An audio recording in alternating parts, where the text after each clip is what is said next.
Türkmenistan'dan ortaya baryan Türkmen raýatlary Aşgabatyň halkara aeroportunda uçara minmekde kynçylyk çekerler. Azatlyk radiosynyň Aşgabatdaky habarçysy soňky günlerde bolan ýagdaýlar barada maglumat berýär. Soňky günlerde Aşgabatdan Moskwa uçmakçy bolan emma uçara goý berilmedik Türkmen raýatlary iş täjirçilik, syýahatçylyk wizalary bilen gitmekçi bolupdyr. Aşgabatyň aeroportunda uçara goý berilmedikleriň agla watyna migrasiýa işgärleri olarda ortaýetden Türkmenistana ýygyna aviabiletleriň ýokdugy barada düşündürüş beripdir. Emma yerli aviakompaniýalaryň işgärleriniň habarçymyda anonimlik şertinde beren maglumatlaryna görä Moskwa Aşgabat we Gadan Aşgabat uğurlary boýunça uçar biletlerini diňe ortaýetin çäginde alyp bolýanlygyny aýtdylar. Bu ýagdaý Türkmenistandan daşary ýurtlara barýan türkmen raýatlarynyň serhetden geçmekde dürli kynçylyklara duçar bolýan wagtyna gabat geldi. Sentýabrda ortaýada syýahatçylyk wizasy bilen barýan türkmen raýatlarynyň uçardan düşürilmegi bilen bagly ýagdaýlar köpelipdi. Mundan öň ýolagçylara uçara goý berilmezliginiň sebäpleri köplenç düşündirilmedi. Ýa-da pasportyňyzy kompýuter okap bilen ok diýen ýaly sebäpler görkezildi.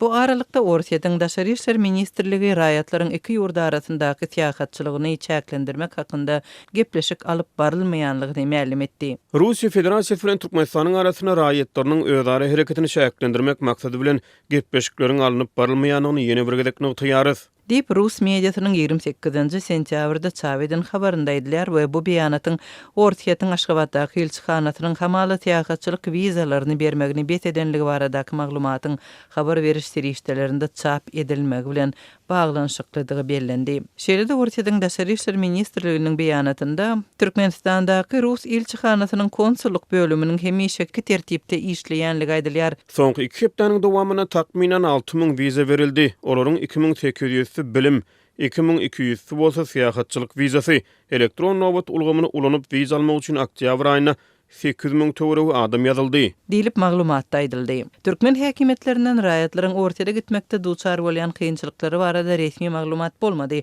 Azatlyk radiosynyň Türkmenistanyň daşary işler ministrliginden tetbir almak synanşygy oňy netije bermedi. Aşgabatdaky habarçylarymyzyň paýtagtyň syýahatçylyk karhanalarynda we döwlet migrasiýa gullugynda işleýän çeşmelerden anyklamagyna görä syýahatçylyk karhanalaryna awgust aýyndan beri ortaýada wiza alyp bermek boýunça dokument kabul etmezlik tapşyrylypdyr.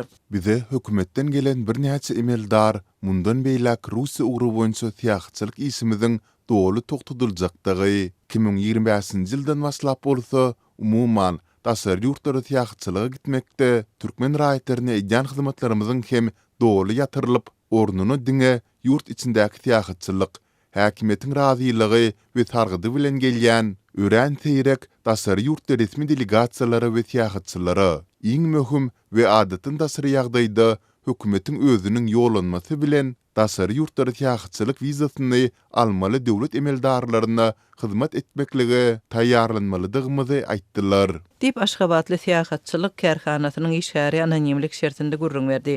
Paýtagtyň aeroportunda ýolagçylaryň halkara reislerine minmekdäki kynçylyklary studentlaryň we büdjet işgärleriniň daşary ýurt pasportlarynyň ellerinden alynmagy baradaky habarlaryň ýa-da gabat geldi.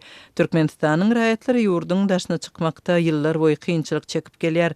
2 ýyla uzan pasport nowatlary uçar biletleriniň gytçylygy wiza almak üçin talaplaryň köpelmegi we sebäbini düşündirmeden uçardan düşürilmegi ýaly ýagdaýlar dowam edýär. Soňky döwürde türkmen raýatlarynyň arasynda ortaýada gitmek islegleriniň hatam artmagy bu ýurtda Merkezi Aziýaly migrantlara garşy duýgularyň güýçlenen wagtyna gabat geldi. Rus häkimetleri migrantlary köpçüliklen deportasiýa edýän wagtynda Merkezi Aziýalylaryň Ukrainadaky uruşa uğradylmagy bilen bagly wakalar hem köpelýär. Beýleki Merkezi Aziýa ýurtlary ýaňy ýakynda öz raýatlaryna ortaýada gitmezligi resmi derejede maslahat berdi.